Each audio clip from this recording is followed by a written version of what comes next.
Hello दोस्तों, आप लोगों को मेरा सादर प्रणाम। कैसे हैं आप लोग? ये कहानी बहुत सुंदर है, अंत तक जरूर सुने। त्रेता युग की बात है।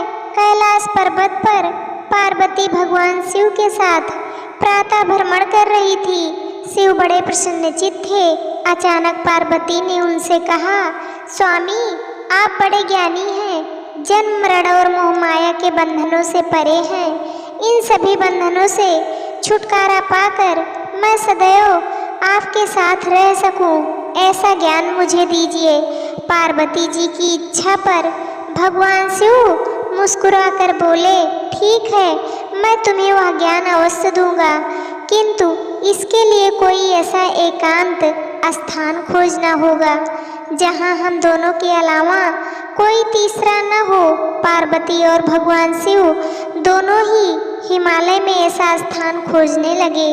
घूमते घूमते वह उत्तरी हिमालय के अत्यंत मनोरथ स्थान पर जा पहुँचे।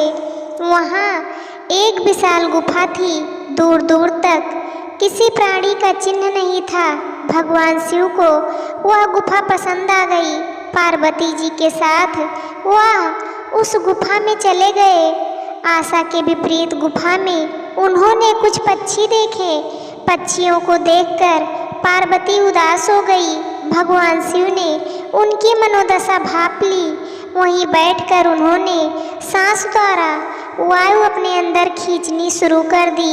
ऐसा करते ही दूर दूर तक फैली प्राणवायु शिव के अंदर सिमटने लगी। प्राणवायु के अभाव में वहाँ रहने वाले सभी पक्षी निचले प्रदेश में चले गए।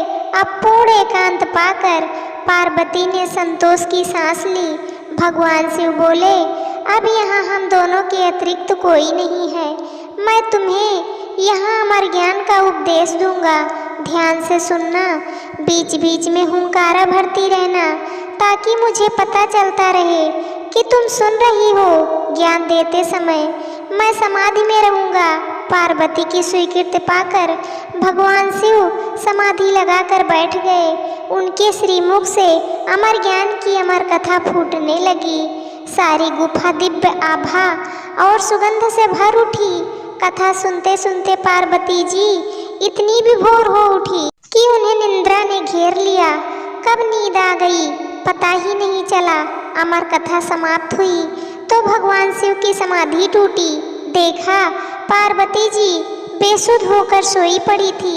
शिव जी चकित हो उठे, उन्हें जगाया। कुछ पूछने ही वाले थे कि पार्वती ने क्षमा याचना भरे स्वर में कहा, प्रभु आपके श्रीमुख से कथा सुनते सुनते इतना आनंद आया कि न जाने कब मुझे नींद आ गई।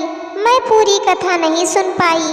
पार्वती जी की इस बात को सुनकर शिव आश्चर्य में डूब गए।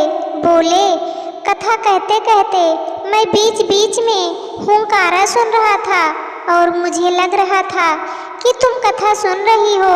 तुम सो गई थी तो फिर अंत तक हुंकारा कौन भरता रहा? इस बात से पार्वती भी चौंकी। भगवान शिव ने इधर उधर देखा तो गुफा की छत में एक कोटर दिखा। उस कोटर से कबूतर के बच्चों का एक जोड़ा उन्हें नीचे झांकता हुआ दिखाई दिया। बहुत सीमित प्राणवायु के वातावरण में उन कपोत शिशुओं को देखकर शिव को आश्चर्य हुआ। उन्होंने सोचा कि यह कोई मायावी जीव है जो कपोत शिशु के रूप में अमर कथा सुन रहे हैं। भगवान शिव ने कुपित होकर पूछा, कौन हो तुम? इस बेश में यहाँ क्या कर रहे हो? कबूतर के बच्चों में से एक बोला, भगवान हम यहाँ कोटर में अंड रूप में थे। जब आपने यहाँ की प्राणवायु को अपने में समेट लिया तो मेरी माँ यहाँ से उड़ गई। हम अंडे से बाहर निकले तो आपकी अमर कथा यहाँ गूंज रही थी। इस कथा के प्रभाव से हम में इतनी शक्ति आ गई कि कथा सुनते हुए हम हुंकारा भरते रहे। प्राणवायु के अभाव का हम पर कोई असर नहीं हुआ। कबूतर के बच्चों की बात सुनकर शिव प्रसन्न होकर बोले, तुम अमर कथा के सच्चे पात्र थे जो पूरी कथा सुन सके। अब तुम अमर हुए। इस स्थान पर जहाँ किसी अन्य जीव जंतुओं का अस्थायी रूप में रहना संभव नहीं होगा, वहाँ तुम दोनों सदा निवास करोगे। शिव और पार्वती तो वहाँ से चले गए, पर शिव के पार्थिव रूप में हिमलिंग उस गुफा में निर्मित हो गया। वही क्षेत्र अमरनाथ कहलाता है।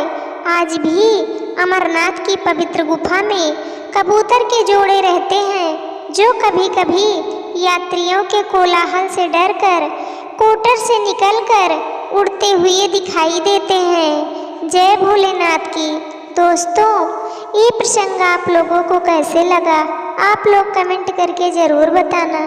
चैनल को सब्सक्राइब करना, वीडियो को लाइक करना, शेयर करना।